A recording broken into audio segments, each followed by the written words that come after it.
Bonjour à tous les amis, j'espère que vous allez bien. Bienvenue dans un deuxième numéro de Quintet Express. C'est le lendemain pour vous, c'est 3 secondes plus tard pour nous. J'espère que vous êtes en forme et que Léo et Kevin vous ont donné des gagnants pour le Quintet Plus de ce mardi. Si ce n'est pas le cas, ils vont se rattraper aujourd'hui ou au contraire signer un coup double. J'espère que vous allez bien, que vous êtes en forme. On va analyser le Quintet d'Anguin, cette fois-ci le prix de Picpus. Ce sera la 8e course de la Réunion 1 ce mercredi 2 juillet, départ 18h30. J'espère que vous êtes en forme, que votre début de semaine se passe bien. Ils n'ont pas bougé de place, ils sont toujours là. Ils vont changer de discipline cette fois-ci. Je vais commencer. J'ai commencé par Kevin la veille, j'ai commencé par l'autre aujourd'hui. Je vais commencer par Léo. Comment ça va, Léo? Ça va et toi? Extra, toujours extra. Ouais, c'est bon, la page est chargée. Ouais, c'est bon, changement de page, tout, on est bon. C'est bon. Kevin? Il y a toute une logistique qui s'est mise en place. Là, on travaille un petit peu les secrets, mais il a fallu tourner la page, changer. C'est la téloche. Hein. Et du coup, on est prêt. On est prêt pour le Quintet, cette fois-ci du côté d'Anguin. Comme hier, on va d'abord commencer par présenter cette course qui nous attend du côté d'Anguin. Et après, on entrera dans le vif du sujet avec Kevin et Léo qui vous donneront base, outsider, rayure avant de vous livrer leur ticket Quintet Plus. Kevin, est-ce que tu peux nous présenter cette course? Oui, ce sont des poulains de 4 ans, des jeunes éléments qui n'ont pas gagné 71 000 euros. Alors, c'est pas un plafond très élevé, mais pour des 4 ans, c'est quand même très correct. Et surtout, on a des chevaux qui ont été plutôt préservés, donc des chevaux en retard de gain, et qui seront peut-être appelés à briller lors du prochain meeting d'hiver dans les quintets. Donc, ce qui va nous permettre de les découvrir un petit peu mieux. Donc, c'est pas une mauvaise idée d'avoir choisi cette course. Ils sont 15 au départ. Course très compliquée, l'eau homogène. Pas facile de faire des rayures. Eh bien, c'est ce qu'on va faire avec Kevin et Léo, donc je vous le disais, qui vont dans un premier temps vous livrer leur base outsider et rayure, et ils termineront avec leur ticket Quintet Plus, avec une combinaison gagnante, on l'espère. Messieurs, on est tout oui. Écoute, je vais te laisser la main, Kevin, et on va t'écouter pour ta base. Ouais, ma base, je l'ai mise en tête. À Vichy, je l'ai mise 3e, là, je la mets en tête. C'est Mesdames Voiron. Oui. L'entraînement et la drive d'Alain Laurent, qui vient de se balader littéralement sur cette piste. En étant ferré, il trottait 12. Parcours de vitesse, là ce sera plus long, mais déferré des 4 pieds, il a déjà gagné comme ça. Et Alain Laurent qui a souvent des chevaux qui vont de l'avant, il se les met en main comme ça, ils vont de l'avant et il lâche jamais le morceau. Et je pense que ce Mesdames Voiron, c'est un futur très très bon cheval. Il fait des trucs assez bluffants dans sa catégorie pour l'instant, mais je pense qu'il va monter les paliers et je le vois réaliser un drôle de numéro mercredi à Anguin. Mesdames Voiron, donc le numéro 4. Léo, de ton côté? Moi j'ai choisi Magic John Lass. Certes c'est le moins argenté, mais c'est peut-être pas le moins qualiteux. J'ai surtout en tête sa dernière sortie sur l'hippodrome de Vincennes où il a été la grosse note.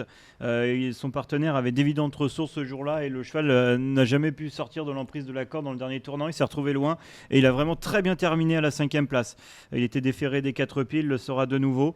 Emoji vert, donc j'ai envie de faire confiance à Magic John Lass. Ouais, ils sont 4 emoji verts dans cette course qui contient 15 partants. Léo, si je te laisse la main pour ton outsider.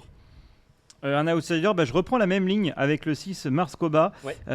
Pareil, qui n'a pas forcément eu le meilleur des parcours ce jour-là sur l'hippodrome de Vincennes. Il y avait Mourillon et Mercurdel qui seront de nouveau de la partie. Et lui aussi a dû voyager un petit peu en épaisseur à l'extérieur et a terminé correctement. Ils ont fini quasiment ensemble. Alors c'est sûr que Magic John, c'était peut-être un poil plus impressionnant, mais Mars Koba, c'était pas mal aussi.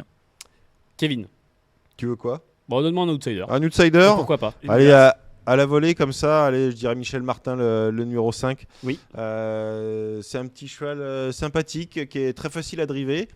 Et il n'a pas une marge de folie, mais il va se plaire à piste plate. Et j'ai bien aimé sa dernière course au Sable d'Olonne. Il était côté corde dans une arrivée groupée avec plusieurs concurrents. N'hésitez pas à aller la revoir cette course sur equidia.fr. Il finissait tout près. Il était en tête débattue, mais vraiment tout près, finissant avec des ressources. Et puis il y a le pilote surtout. Celui qui dort en titre. Le crack. Eric Raffin. Le meilleur.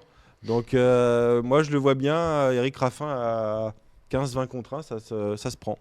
Je te laisse la main, Kevin, pour savoir qui est-ce qu'on raye dans cette course. La veille, tu nous as fait une rayure un peu offensive. Qu'est-ce qu'on fait cette fois-ci? Ouais, je vais être très offensif. Alors, en vrai, c'est pas une rayure, mais c'est un cheval que j'ai pas mis dans mes tickets. Alors, est-ce que tu m'autorises bien sûr, c'est ton choix, c'est ton choix. Il y a 2 élèves de Thierry Duval d'Estaing. Alors, je vais être dans la mauvaise foulée sûrement, mais Montana Kaluma, j'irai contre. Même si c'est un très bon cheval qui peut gagner. Alors, il peut gagner tout seul. mais il est encore un petit peu compliqué au départ. Ils sont 15 au même poteau. Alors, je ne souhaite pas à son entourage et à son driver de partir au galop, mais pour moi, c'est pas une base. Donc, du coup, j'espère des surprises et je le mets pas dans mes tickets. Bah, depuis le début Mais de tu vois, l'année. j'ai aucun argument. Hein. Non, mais Je qu'il le raye peut pour être prendre un compliqué. risque. Ouais, je le raye Et- pour prendre un risque et viser un rapport un peu plus spéculatif. J'allais dire, t'as presque une chance sur deux parce que depuis le début de l'année, c'est soit il gagne, soit il est Ouais. disqualifié. Donc c'est pas du tout un cheval qui est Ouais. mauvais en qualité, que je n'aime pas. C'est juste parce que j'avais pas la place et je voulais mettre des outsiders. Ouais, tenter un coup. Léo, de ton côté, qui est-ce qu'on raye? Moi aussi, je vais tenter un coup avec Maestro du Choquel, qui a fait la faute par 2 fois là, pour ses 2 seules sorties de l'année 2026. Alors, c'est un cheval qui avait montré de la qualité l'année dernière, mais voilà, j'ai pas été emballé par ces 2 sorties de l'année. Certes, c'est le mieux engagé, c'est le plus riche de la course, mais voilà, s'il faut faire des choix, et Maestro du Choquel le 15. Eh bien, messieurs, on a vos bases outsiders rayures et comme on fait à chaque fin d'émission, on va découvrir votre ticket Quintet Plus. Kevin, je vais te donner la main. Quel est ton ticket et ta combinaison pour ce Quintet? Ouais, j'attends une grande performance de Mesdames Voiron. Je l'ai mis en tête avec Alain Laurent. Deuxième position, ouais, j'ai quand même mis un élève de Thierry de Haldestin, un Maverick de Fel qui est en pleine forme, qui a déjà gagné à Anguin. Mathieu Abrivard, qui sera son pilote, l'a déjà drivé. C'est un cheval assez fiable, plus que son compagnon d'écurie, qui est peut-être meilleur. Mais Maverick de File, ça paraît être une belle possibilité pour les premières places. Ensuite, j'ai mis le numéro 8, Mystique Corday. Quand il est sage, il est capable d'aller de l'avant. Arnaud Desmottes, c'est une écurie qu'il faut suivre en grande confiance. Je mets Mourillon. Mathieu Motti m'avait un tout petit peu déçu à Laval. Il était placé, mais on attendait un tout petit peu mieux. Mais l'engagement est bon. Il a repris un accessite ensuite, donc ça reste difficile à éliminer. Michel Martin, mon petit outsider que je mets un petit peu plus loin. Je mets le 10 Mercurdel, Benjamin Rochard, qui est l'homme à suivre au mois de juillet. Il a gagné 38 courses. On est le 20 juillet au moment où on tourne. Il a gagné 38 courses depuis le 1er juillet. C'est assez fou. Donc je le mets quand même. Puis en plus, il a une belle chance théorique. Mercurdel qui avait gagné justement l'épreuve de Laval. Et Léo m'a convaincu avec Magic John. Ouais. Ouais. Et tout étonné, Léo. Je savais pas. Il est tout étonné. Et il est tout heureux. Ouais, je mets Magic John. Justement, j'ai pas mis Montana Kaluma pour mettre un outsider, Magic John, qui est drivé par un homme aussi en forme, Pierre-Yves Verva. Et puis son cheval s'est fait remarquer à plusieurs reprises. Combiné en 7 chevaux. 7 chevaux, Flexi 25 pour 10,50 €. Ouais. 4, 13, 8, 14, 5, 10 et J'ai été As. un peu long peut-être. Hein. Ah non, extra. Ouais. Bah non, mais t'as expliqué que t'as 7 chevaux. Fallait parler de ceux dont t'avais pas pu parler. C'est parfait, mon Kevin. Que faisons-nous du côté de Et Léo? donc, du coup, vu qu'il reste 10 secondes, As, 6, 4, 10, 14, 12 et 5.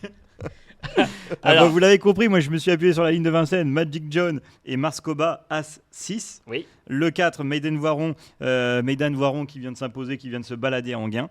Le 10, c'est Mercurdel qui aurait pu être la base solide avec Benjamin Rochard. Le 14, c'est Mourillon. On reprend un petit peu les mêmes et on recommence avec les lignes de Laval. Et le 12, c'est Maradona Ellis que Dylan Venet avait pris en note en début de carrière. Pas facile, mais qui avait fait des choses sympas. Et là, déféré des 4 pieds, il est 6 et 7e. Il a tout de même fini en accélérant en arrière-plan. Donc, je garde ce cheval. Et évidemment, le 5, Michel Martin, pour être aussi en 7 comme KB, qui a terminé dans là, juste derrière. Oui, juste derrière. Ouais, c'était- juste ils étaient derrière. en 2 longueurs, 2-3 Ouais, c'est longueurs. ça. Il est 7e au passage du poteau, mais à 2 longueurs du podium au Sable d'Olonne.